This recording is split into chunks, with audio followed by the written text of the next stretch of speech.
Good evening students, कैसे हैं आप लोग? आई होप आप लोग सब ठीक होंगे और अपनी 12th क्लास को एंजॉय कर रहे होंगे। बोर्ड एग्जाम्स का स्ट्रेस लेने के साथ साथ अपने सिलेबस को, अपनी चीजों को एंजॉय भी करो ताकि वो आप लोगों को याद रहे। 12th क्लास एक ऐसी क्लास होती है जो आपको हमेशा याद रहेगी, ठीक है? बट अपना माइंड डाइवर्ट ना करें पढ़ाई से। तो हम लोग कंटिन्यू करते हैं अपना चैप्टर 4 हिस्ट्री का। हम लोगों ने अभी तक उसमें बहुत सारी अच्छी अच्छी इंटरेस्टिंग चीजें सीख चुके हैं। अभी हम लोग पढ़ रहे हैं बुद्धिज्म के बारे में, ठीक है? उसके बाद हम लोग जैनिज्म के बारे में पढ़ेंगे। तो आज का हमारा क्वेश्चन है, जो कि एक बहुत इंपॉर्टेंट क्वेश्चन है क्योंकि एक बहुत बार एग्जाम्स में आ जाता है।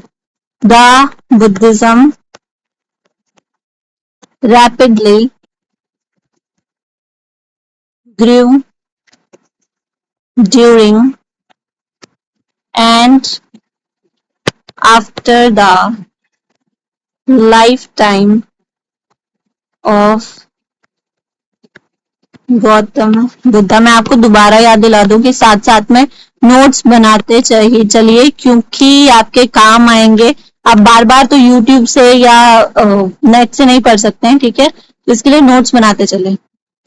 तो आपका क्वेश्चन है कि जो बुद्धिज्म था, ये जो बुद्धिज्म रिलीजन है, ये काफी ज्यादा ग्रू हुआ था गौतम बुद्ध के टाइम पे और उनके बाद भी। इसके क्या क्या रीजंस है, मतलब क्यों ये इतना ज्यादा फेमस हुआ था?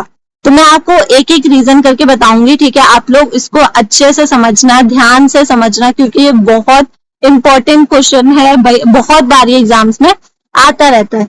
तो फर्स्ट है simple teaching of Gautam Buddha.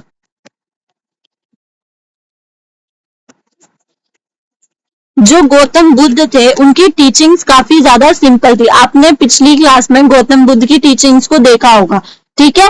अगर आप उसमें देखोगे तो उनकी जो टीचिंग्स थी वो काफी ज्यादा आसान थी, मतलब किसी एक आम इंसान के दिमाग में जाने के लिए बहुत ज्यादा आसान टीचिंग्स थी। वो किसी को भी समझ में आ सकती थी। गौतम बुद्ध अपनी बातों को इतने आसानी से समझाते थे, इतने आसान तरीके से समझाते थे कि किसी को भी समझ में आ जाती थी। जनरली वो अपनी टीचिंग्स को स्टोरीज के थ्रू समझाते थे, ठीक है? आपकी बुक में एक या आपने वो सुनी भी होगी, आपकी बुक में एक स्टोरी मेंशन है जिसमें एक लेडी होती है, उसके घर में किसी की डेथ हो जाती है, ठीक है? तो वो गौतम बुद्ध के पास जाती है और वो कहती है कि मेरे घर में डेथ हो गया, आप प्लीज उनको जिंदा कर दो। तो गौतम बुद्ध उनको समझाते हैं कि ये पॉसिबल नहीं है, कि अगर कोई मर जाता है तो वो वापस नहीं आता है, ठीक है? ये संसार का नियम है कि कभी ना कभी कोई मरेगा और वो मतलब वापस नहीं आएगा। तो जो लेडी होती है वो मानने को तैयार ही नहीं होती है। तो गौतम बुद्ध क्या कहते हैं, वो उनको कहते हैं कि किसी के घर से एक मुट्ठी जौ या तिल ले आओ जिसके घर में कभी किसी की मौत ना हुई हो। मतलब ऐसे घर से तुम्हें जौ या तिल लाने जिसके घर में कभी किसी की मौत ना हुई हो। तो ऐसे वो जो लेडी होती है वो जाती है, बहुत लोगों के घर जाती है, लेकिन उसको सबके घर जाके पता चलता है कि कभी ना कभी तो किसी की डेथ हुई है उनके घर में। और एट द एंड उस लेडी को समझ में आ जाता है कि ये पॉसिबल नहीं है मरे हुए को जिंदा करना। तो इस तरीके से जो गौतम बुद्ध की टीचिंग का स्टाइल था ना, वो एकदम डिफरेंट था, जिसकी वजह से उनकी बातों को समझना, इम्प्लीमेंट करना काफी ज्यादा आसान हो जाता था, ठीक है? सेकेंड है यूज ऑफ पाली लैंग्वेज। जो गौतम बुद्ध थे ना, उन्होंने पाली लैंग्वेज का यूज किया था।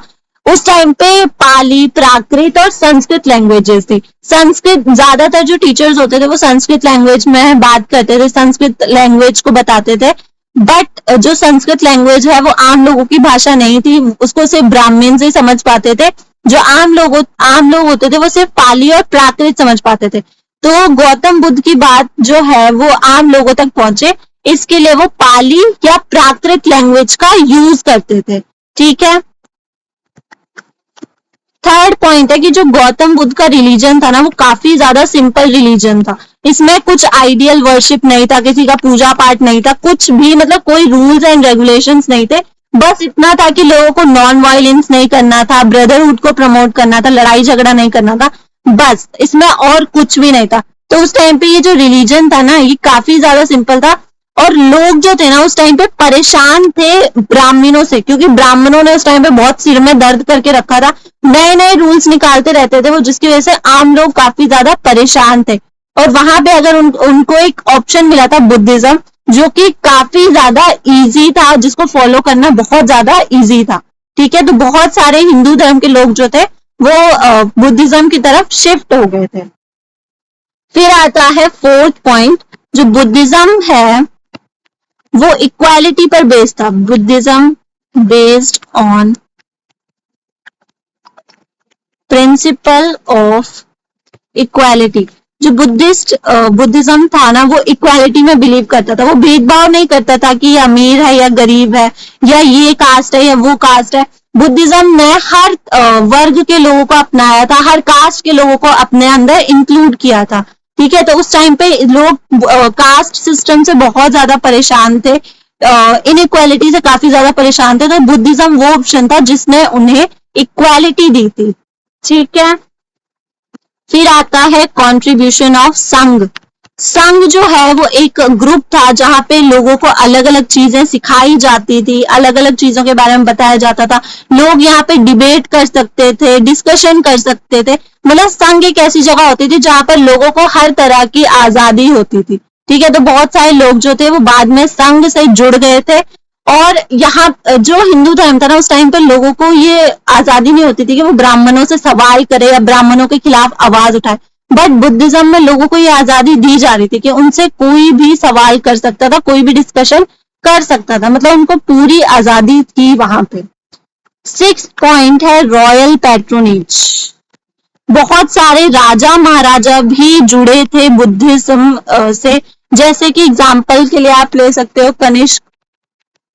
ठीक है, कनिष्क ले सकते हो, और आप ले सकते हो मौर्यन, जैसे कि अशोक है, वो भी जुड़े थे इससे। और भी बहुत सारी चीजें हैं जो कि इसमें बताई गई हैं। रॉयल पैट्रोनेज में जो बहुत सारे राजा महाराजा होते थे ना, वो पैसा देते थे बुद्धिज्म को प्रमोट करने के लिए, जिसकी वजह से बुद्धिज्म का ना अलग अलग जगह पे प्रमोशन किया गया था। ठीक है, तो यहां तक आप लोगों को समझ में आया होगा। फिर आता है कि बुद्धिज्म जो था अगेंस्ट कास्ट सिस्टम था। Buddhism was against caste system. लोग उस टाइम पे कास्ट सिस्टम से काफी ज्यादा परेशान थे। तो जब उनको एक ऐसी जगह मिल रही है जहाँ पे कास्ट सिस्टम नहीं था, कोई भेदभाव नहीं था, तो जाहिर सी बात है कि वो लोग उस चीज के लिए अट्रैक्ट होंगे और उस चीज को अपनाएंगे। तो ये भी एक रीजन था। एक रीजन था ब्रदरहुड में बिलीव कर रहा था, वो सबको अपने साथ लेके चल रहा था। नॉन वायलेंस का बिलीवर था। ठीक है, तो बस इतना ही है। आई होप आप लोगों को समझ में आया होगा।